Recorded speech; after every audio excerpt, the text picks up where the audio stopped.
दो लोग थे, एक था करण और एक था अर्जुन। दोनों ने जो है अपनी अपनी प्रॉपर्टीज को सेल किया 50 लाख रुपीस में।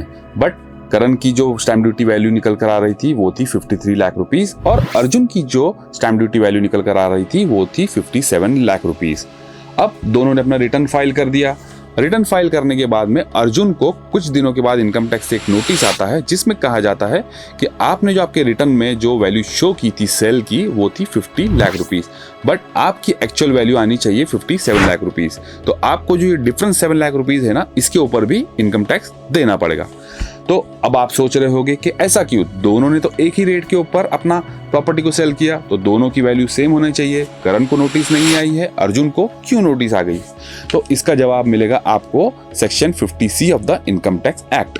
तो फ्रेंड्स, आज की वीडियो में हम देखेंगे section 50C of the income tax act क्या कहता है। दूसरी चीज हम देखेंगे, उसमें आपको एक रिलीफ मिलता है जिसे सेफ हार्बर रिलीफ कहा जाता है। वो क्या है और वो कैसे काम करता है, और आपको जो मैंने आपको स्टोरी सुनाई थी ना, वो जवाब आपको इसी रिलीफ के अंदर मिल जाएगा। थर्ड हम देखेंगे कि डेट ऑफ एग्रीमेंट और डेट ऑफ रजिस्ट्री, इन दोनों डेट में से कौन सी डेट आपको पकड़नी होगी और उस दिन की जो वैल्यू है वो पकड़नी होगी कि कौन सी वैल्यू पकड़नी होगी वो देखेंगे। और चौथी चीज हम देखेंगे कि मान लीजिए कि आपको क्या होता है कि आपकी प्रॉपर्टी आपने कम रेट पर सेल कर दी स्टैम्प ड्यूटी वैल्यू से, तो उस सिचुएशन में आपको कौन सी वैल्यू शो करना पड़ेगा रिटर्न फाइल करने के लिए, और क्या कंडीशन होगी वो आपको जो फुलफिल करना पड़ेगा जिसकी वजह से आप कम वैल्यू शो कर सकते हो। हेलो फ्रेंड्स, मैं हूं सीए नमकवाला और आप देख रहे हो मेरा यूट्यूब चैनल जहां मैं आप सबका वेलकम करता हूं। अगर आप मेरे चैनल के ऊपर नए हो तो चैनल को सब्सक्राइब जरूर कर दीजिए। तो फ्रेंड्स देखिए, सेक्शन 50C का सिंपल सा रूल है।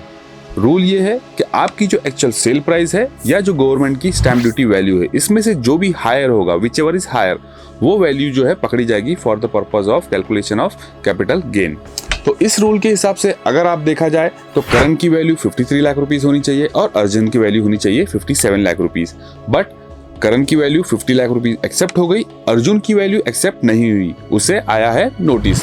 क्यों आया है नोटिस, चलिए बताता हूं आपको।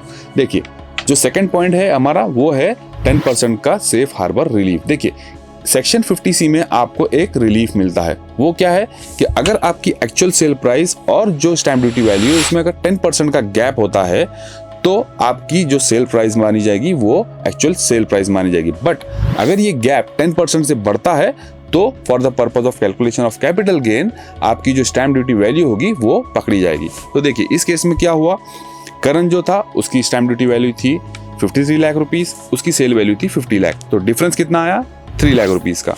परसेंटेज में देखें तो वो बनता है 6%। तो यहाँ पर इसको जो है करण है उसको 10% का जो सेफ हार्बर रिलीफ है उसका बेनिफिट मिल गया। क्यों? क्योंकि उसका जो डिफरेंस था वो 10% से कम था।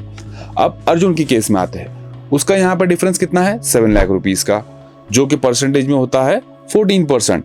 तो यहाँ पर ये जो गैप है वो 10% से इंक्रीज हुआ है। तो इसीलिए अर्जुन को जो है ये जो रिलीफ है सेक्शन 50C का सेफ हार्बर रिलीफ वो नहीं मिला है। इस वजह से अर्जुन को आया है नोटिस और उसे जो है अपना कैपिटल गेन भरना पड़ेगा 57 लाख रुपीस के वैल्यू के ऊपर। तो ये था जो हमने एग्जाम्पल देखा, उसका एक ब्रीफ सा एक्सप्लेनेशन। अब हम आते हैं थर्ड पॉइंट के ऊपर। क्या है third point? Date of agreement और डेट ऑफ रजिस्ट्री। देखिए, क्या होता है बहुत सारे केसेस में कि हम आज बयाना देकर डेट ऑफ आज हम बयाना दे देते हैं और इसार पावती कर लेते हैं जिसे कहते हैं डेट ऑफ एग्रीमेंट।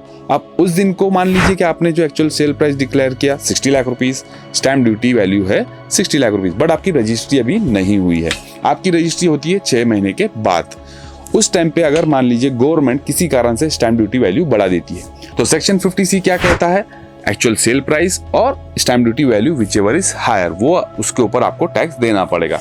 बट इस केस में देखिए, आप अगर कुछ कंडीशन फॉलो करोगे तो आपको कम वैल्यू के ऊपर ही सेल आप डिक्लेयर कर सकते हो। देखिए, अगर आपने डेट ऑफ एग्रीमेंट के ऊपर पेमेंट बैंकिंग चैनल से दिया है, UPI, ऑनलाइन मोड या चेक वगैरह से दिया है, तो आपकी जो सेल प्राइस होगी वो जो है stamp duty value as on date of agreement पकड़ी जाएगी, ना कि डेट ऑफ रजिस्ट्री।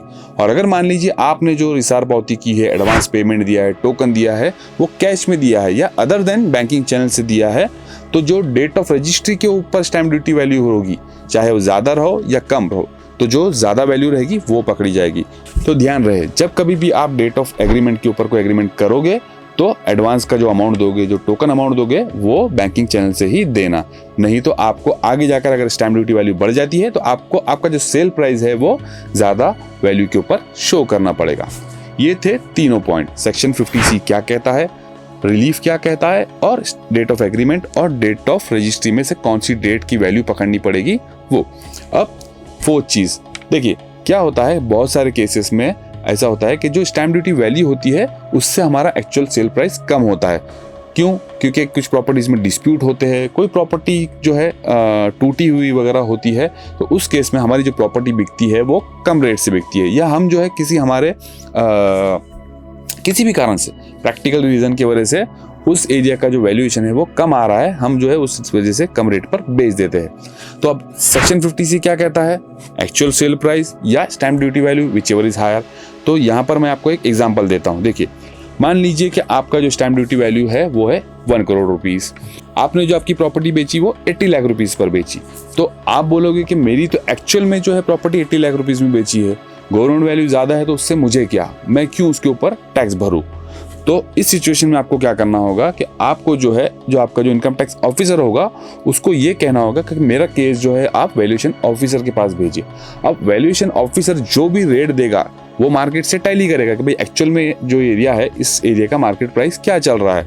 अगर उसने भी अगर 80 लाख रुपीस बता दिया अगर मार्केट वैल्यू, तो असेसिंग ऑफिसर जो आपका होगा, इनकम टैक्स ऑफिसर, वो 80 लाख रुपीस वैल्यू ही कंसीडर करेगा for the calculation of capital gain. But मान लीजिए कि वैल्यूएशन ऑफिसर ने जो है वो वैल्यू 85 लाख रुपीस बताया, तो इस केस में आपकी जो वैल्यू पकड़ी जाएगी वो 85 लाख रुपीस पकड़ी जाएगी, ना कि 80 लाख रुपीस। यहाँ पर देखिए, मैं आपको एक और बोनस टिप देता हूँ। मान लीजिए कि जो वैल्यूएशन ऑफिसर है उसने आपकी प्रॉपर्टी की वैल्यू निकाल कर दी 1.2 करोड़ रुपीस, यानी कि स्टैम्प ड्यूटी वैल्यू 1 करोड़ है और जो वैल्यूएशन ऑफिसर है उसने 1.2 करोड़ दिया है निकाल कर। बट फिर यहाँ पर ऑफिसर बोलेगा कि अब जो वैल्यू है 1.2 करोड़ रुपीस निकल कर आई है, तो इस सिचुएशन में आपकी जो वैल्यू पकड़ी जाएगी वो पकड़ी जाएगी 1 करोड़ रुपीस, ना कि 1.2 करोड़ रुपीस।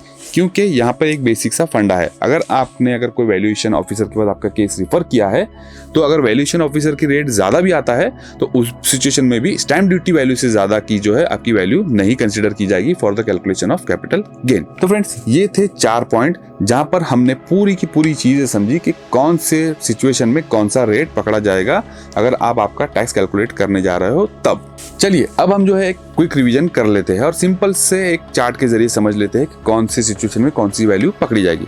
देखिए, पहली सिचुएशन, अगर आपकी जो सेल वैल्यू है, एक्चुअल सेल वैल्यू, वो स्टैम्प ड्यूटी वैल्यू से ज्यादा है, तो इस सिचुएशन में जो आपकी जो एक्चुअल सेल वैल्यू है वो पकड़ी जाएगी टैक्स कैलकुलेट करने के लिए। नेक्स्ट सिचुएशन, अगर आपकी स्टैम्प ड्यूटी वैल्यू ज्यादा है एक्चुअल सेल प्राइस से, तो इस सिचुएशन में अगर जो स्टैम्प ड्यूटी वैल्यू और एक्चुअल सेल प्राइस का डिफरेंस 10% से कम है, तो उस सिचुएशन में आपकी जो सेल वैल्यू है वही पकड़ी जाएगी। बट अगर आपकी जो स्टैम्प ड्यूटी वैल्यू और सेल वैल्यू का डिफरेंस 10% से ज्यादा है, तो उस सिचुएशन में स्टैम्प ड्यूटी वैल्यू पकड़ी जाएगी टैक्स कैलकुलेट करने के लिए। थर्ड है डेट ऑफ एग्रीमेंट। देखिए, अगर आपने डेट ऑफ एग्रीमेंट पर जो एडवांस टोकन अमाउंट दिया था वो अगर बैंकिंग चैनल से दिया था, तो जो डेट ऑफ एग्रीमेंट पर जो रेट चलता रहेगा स्टैम्प ड्यूटी वैल्यू वही पकड़ा जाएगा। बट अगर आपने वो कैश में दिया था, अदर देन बैंकिंग चैनल से दिया था, तो डेट ऑफ रजिस्ट्री के ऊपर जो भी वैल्यू चलेगी stamp duty value whichever is higher, जो 50C का रूल कहता है वो पकड़ी जाएगी। नेक्स्ट है, आपने आपका केस जो है वैल्यूएशन ऑफिसर के पास रिफर किया। क्यों? क्योंकि आपने आपकी प्रॉपर्टी जो है स्टैम्प ड्यूटी वैल्यू से कम रेट में सेल की। तो देखिए, अगर वैल्यूएशन ऑफिसर वो वैल्यू कम डिक्लेयर करता है तो जो वैल्यूएशन ऑफिसर की वैल्यू रहेगी वो पकड़ी जाएगी। बट अगर वैल्यूएशन ऑफिसर जो है स्टैम्प ड्यूटी वैल्यू से ज्यादा वैल्यू डिक्लेयर करता है, तो आपकी जो है स्टैम्प ड्यूटी वैल्यू होगी वही पकड़ी जाएगी। तो मोरल ऑफ द स्टोरी ये है कि आप अगर वैल्यूएशन ऑफिसर के पास जाते हो, उसने वैल्यू डिक्लेयर कम की तो कम वैल्यू डिक्लेयर करना पड़ेगा, और अगर वैल्यूएशन ऑफिसर ने ज्यादा डिक्लेयर की तो स्टैम्प ड्यूटी वैल्यू है वो कंसिडर करनी होगी। तो फ्रेंड्स, आई होप ये था एक मेरा सिंपल सा एक्सप्लेनेशन जहां पर हमने देखा कि कौन सी सिचुएशन में कौन सी वैल्यू पकड़नी होगी for the calculation of income tax on capital gain. I hope आपको ये वीडियो इन्फॉर्मेटिव लगी हो तो वीडियो को लाइक, शेयर और मेरे चैनल को सब्सक्राइब करना ना भूलिए। और अगर आपको कोई भी डाउट होता है किसी भी प्रॉपर्टी से रिलेटेड या कुछ भी, तो कमेंट सेक्शन ओपन है, आप कमेंट करके मुझे वहां पर पूछ सकते हैं। चलिए मिलते हैं अगले वीडियो में, तब तक के लिए गुड बाय।